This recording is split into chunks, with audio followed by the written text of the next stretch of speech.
I need a watch. I need a cute little, like, Daniel Wellington watch, cute black band. Like, it would just complete this outfit. Like, I need it. And then cute cat eye glasses. I need it. Hi guys, welcome back to my channel. How to get focused and how to stay focused. First of all, subscribe if you're not already. I want to talk today about how to get focused and how to stay focused. Oh my gosh, this is so important. I have a video on how to stay motivated in 2018. There is a difference between motivation and focus. Motivation is a little more exciting, refreshing, and I'd say a little more energized, while focus is a lot more channeled. It's more disciplined, and in some cases a lot more difficult. It's definitely rare to be focused in this day and age, especially with all the digital things that are out. It's challenging. I have 3 tools for you that are going to help challenge you to get yourself focused and stay focused. Tip number 1. Getting in the zone. This is like Captain Obvious, right? So there are 2 areas of getting in the zone that are going to help you get there.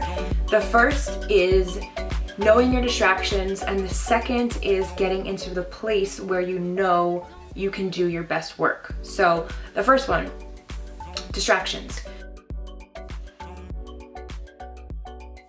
When we talk about digital things, let's talk about our smartphones or any phone. When you're out studying, reading, researching, doing your work, at work, doing whatever it is that you have to do, we tend to have your phones right on the table. Sometimes we even go like that, you know, but we're gonna be good. It's fine, it's upside down, we're not gonna see any notifications. Or some of us even just, you know, throw it in the bag. Well, throw it in the bag, it's fine. It's not in my peripheral vision or anything. Okay guys, no, nope, you can't even do that. It's seriously such an addiction and such a, not like a natural thing for us to these days to grab our phones. Regardless if it's upside down, regardless if it's in your bag, literally, you have to put your phone on silent. If you can, shut it off completely, but put your phone on silent, put it in another room, or if you're out at like a Starbucks or something, leave it in the car. Some of you are like, oh, well, I sometimes have to check the time, or if it's an emergency. Guys, watches. I don't have one. See, I need one. Like, not even the digital watch. Oh my gosh, digital watches. No offense to anyone. I know so many people that have them, but like, it's just like, it's your phone on your wrist, and it's like, oh my gosh, no. A nice classic watch, okay? So there's no excuse there. People didn't have phones in the day and they survived. They survived, you'll survive. Large corporations and companies, with their CEOs, they don't even have smartphones. People who are businessmen like that, who make a lot of money, they are so smart that they don't even have access to a smartphone because they know how crucial and vital it is to be undistracted. So that right there tells you a lot. Us little people, we do have smartphones, and they are very convenient and useful, especially in the social media world if you're blogging and stuff like that. But they can really, really challenge you. That being said, you need to literally take your phone in another room, shut it off, put it on mute, and don't have it anywhere near you, because you will end up checking that phone, and one thing leads to another, and it's just like, no. If you have your computer out, that's a whole other distraction you have. But what if you have to do research on your computer and you have to look up things? That is tricky. But what I suggest is to literally X out anything that's non-work related and make the commitment beforehand that you know I will not click on anything that is non-work related. Even if it's something like distraction, like no, you are focused on one thing only, and that is your work right now. So make sure you go with a mindset as you're on your computer. I am not going to touch anything else. I am not going to click on anything else. I'm not going to check Facebook. I'm not going to do any of that. So log out of all your social media, X everything out, and stay aligned with what you're working on.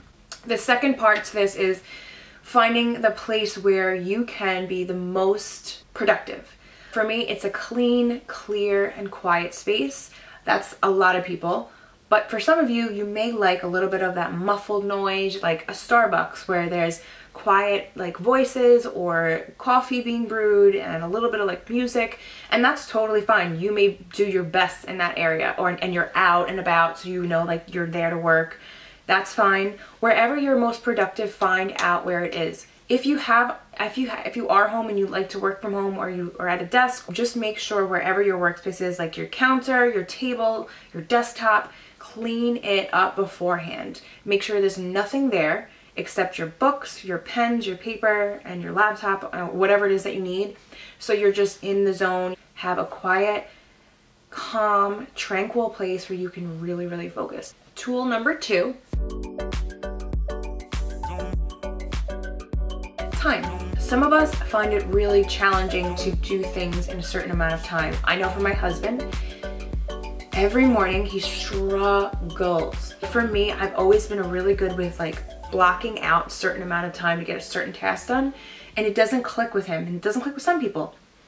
I'm like, you have to literally time yourself from point A to point B. When you're in the shower, how long does it take you to, you know, wash yourself, get out, lotion, put on clothes, you know, get yourself together? How long of a time frame is that?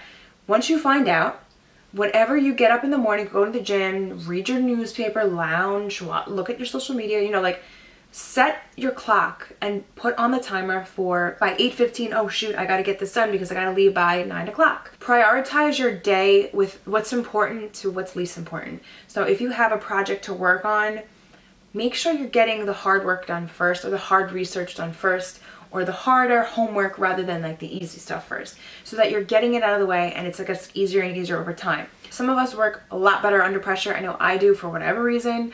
So even if it was the day before, let's say you have to work the day before, you just will get it done, and that's just how you work. Fine. That day, when you're working, you will do the best if you do it in time increments. People who take chunks of time and then a break, chunks of time and then a break, are more productive and energized and able to focus. So there's a lot of different types. I would suggest the 40-minute and 20-minute one. I know there's a 52-minute one and then a 17-minute break. Whatever you think would work best. Try 40 minutes of hard focus and work, or research, or writing. And then after that, 40 minutes is up when you put the timer on, you take a 20-minute break. That 20-minute break, you are free to do whatever it is that you feel can like just release that tension, whether it is like a 5-minute nap, you go through your social media, you just like sit back, or you make yourself a drink or a sandwich, you know what I mean? Like, and that's going to help you to just be re-energized and refocus once you start again. Tool number 3, practice and discipline is key. Practice makes perfect in every situation. We can go back to your ABCs, literally. As humans, we just naturally grasp things by repetition. Whenever you're learning a new task, a new skill, you literally have to continue to do it in order for you to get better at it. It's just how we function. The same thing goes for focusing. You can learn how to channel your focus a lot better and be a lot sharper if you continually practice. And it's by doing the little things every day. If we are disciplined humans, we are so much more able to devote our time and our focus and our, you know, abilities to one thing. We're not all over the place. We're not lazy. We're not like, you know, doing whatever we want at any time. We are at a certain time doing things, getting things done. 1, every day, preferably in the morning, practice giving yourself 10 minutes of complete silence without any distractions. For some of you, this may be very hard. For some of you, this may be very easy. Depending on how you are with these things, really might show how much you're lacking focus and discipline. No talking, no social media, no sounds, nothing. See how you are able to start thinking in that time. What are you thinking about? What is going through your mind? Are you thinking of what you have to work on? Are you getting inspired? It can help. Second thing, every day, read a chapter of something. Discipline yourself in reading a short, you know, it could be a short book, it could be a devotional, it could be a little inspirational book, it could be a, you know, a novel, it can be anything, but practice reading for a certain amount of time or one chapter. The third thing you can practice when you're speaking to someone and having a conversation rather, practice letting that person completely tell their whole story. Let them finish their sentences without interrupting them and giving them your full and undivided attention. No pulling out your phone, no interrupting them as they're talking. like legit listening and focusing and zoning in on what they're saying. This again will be challenging for some of you, I think, because we're so used to getting in the next thing or thinking about what we're going to say next, or, you know, just checking your phone, or just being like, you know, it's so all over the place. Focus on doing that when you're speaking to someone. First of all, it's a great quality to be a good listener.